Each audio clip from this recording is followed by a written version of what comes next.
Y bueno, aquí llegamos a otro proyecto donde el cielo es muy diferente, pero que también está en un lugar al norte. Este es un proyecto, un concurso que hicimos para el puerto de Hamburgo y lo hicimos bastante más tarde, en el 2002. Y aquí se nos pedía introducir una parte del antiguo puerto de Hamburgo, que es esta, para que se transformara en ciudad. Y aquí se ve que esta idea es bastante lógica, porque realmente es el trozo que le falta. Aquí, digamos, la ciudad, ya el planning estaba planificado, pero nuestro concurso era para dar idea para los espacios públicos de este antiguo puerto que se transformaría en ciudad. Entonces nosotros teníamos un precedente, un ejemplo de proyecto que ya habíamos construido, donde transformábamos un espacio público para servir, digamos, de soporte a la ciudad. En este caso se trata del Parque Diagonal Mar en Barcelona, en una zona que era una antigua zona industrial de Barcelona, y realmente era unas marismas, y aquí se inventó todo, ¿no? Se inventó como un tipo de naturaleza artificial donde hay agua, movimientos de tierra, fuentes, agua de diferentes maneras, en movimiento, en cascadas, en vaporizada, y en el mismo tiempo hay como una serie de plazas construidas que te permiten entrar poco a poco al interior del parque, donde encuentras más al interior un poquito más de naturaleza.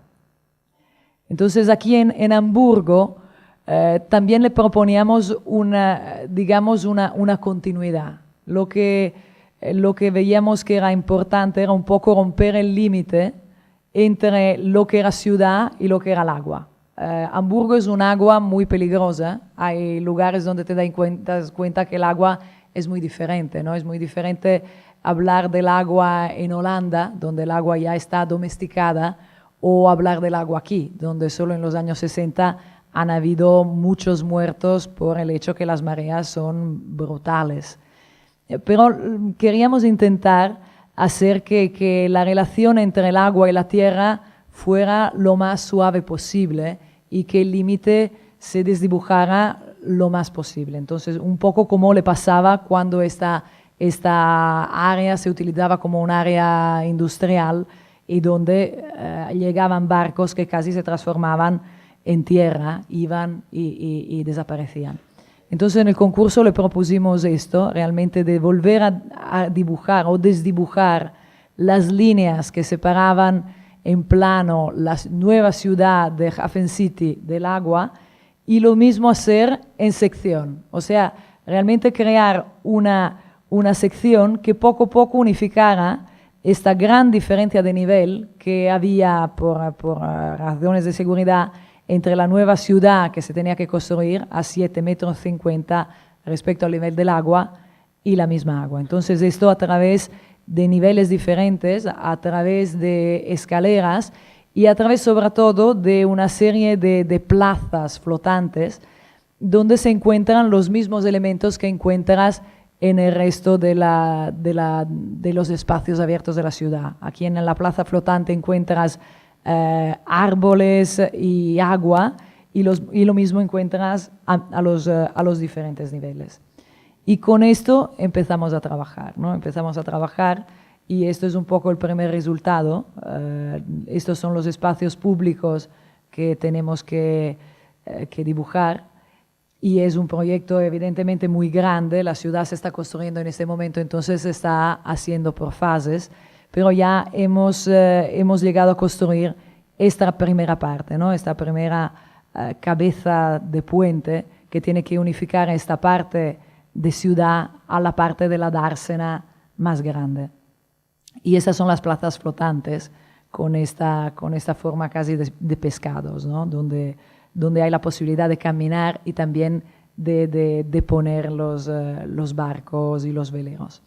Entonces, aquí eran las maquetas donde se trabajaba esta cabeza de puente con las escaleras y todos los elementos que realmente lo que tenían que hacer era unificar al máximo, reducir al mínimo esta separación entre los hombres y el agua. Y aquí un poco el trabajo de construcción de las varias piezas. En principio, habríamos querido introducir como elementos de construcción elementos prefabricados de hormigón, pero que son como, digamos, como esto. Los muros, que son realmente un puerto, son metros y metros de muros, queríamos que fueran todos hechos como de este nuevo elemento, pero la mayoría de los muros, por muchas razones, al final tuvimos que hacerla de ladrillo. Entonces, el ladrillo realmente ha sido referirse a las arquitecturas que existen aquí en Hamburgo y que son realmente unas arquitecturas maravillosas y de grande cultura, ¿no? De una época en que Alemania tenía esta gran capacidad de hacer un edificio industrial, pero hacerlo además sin tener miedo a la decoración o hacerlo absolutamente fantástico. Entonces esto ha sido como el trabajo sobre la textura de estos muros larguísimos y aquí la primera parte de la construcción. Y yo creo que aquí realmente toda la presencia de la figuración es una presencia querida, también es parte de este programa de romper los límites y de entretener, digamos, los nuevos inquilinos del puerto con una intensidad de visión, porque antes esto era un puerto industrial donde llegaban, digamos, los protagonistas eran los barcos, estos barcos enormes y el trabajo de cargar y descargar. Ahora esto será un lugar donde los protagonistas serán los hombres, será la gente, y entonces hay que devolver este lugar a las necesidades de los nuevos inquilinos. Entonces hay todos estos elementos, ¿no? La plaza, la nueva cabeza de puente, que tiene que conectar con las futuras plazas flotantes, es esta, donde hay la presencia de las gradas, de los bancos, de estas grandes lámparas que crean como algo por encima de la cabeza de la gente, y de otras lámparas que recuerdan a los mástiles de los árboles, de los navíos que ahora ya no están. Entonces esta es la grande lámpara que hemos acabado justamente hace un mes y medio, y la pavimentación. Yo creo que esta continua solicitación visual es realmente esto, ¿no? Intentar romper continuamente, romper esta presencia de los larguísimos superficies del puerto. Y esto es un poco la primera parte, donde se ve el mar y donde se ve también el trabajo que hay que hacer. Este edificio del fondo será un edificio que ya está proyectado por Herzog de Meuron, y aquí será un auditorium. Entonces, esto será construido, pero esto será para una segunda fase. Estas lámparas son las lámparas que tienen más a que ver con este tema de la verticalidad y de los mástiles de los barcos que ya poco se verán por aquí. Bueno, yo creo que es fantástico también el puerto industrial existente. Lógicamente, cosas de este puerto siempre quedarán por aquí, las que puedan quedar.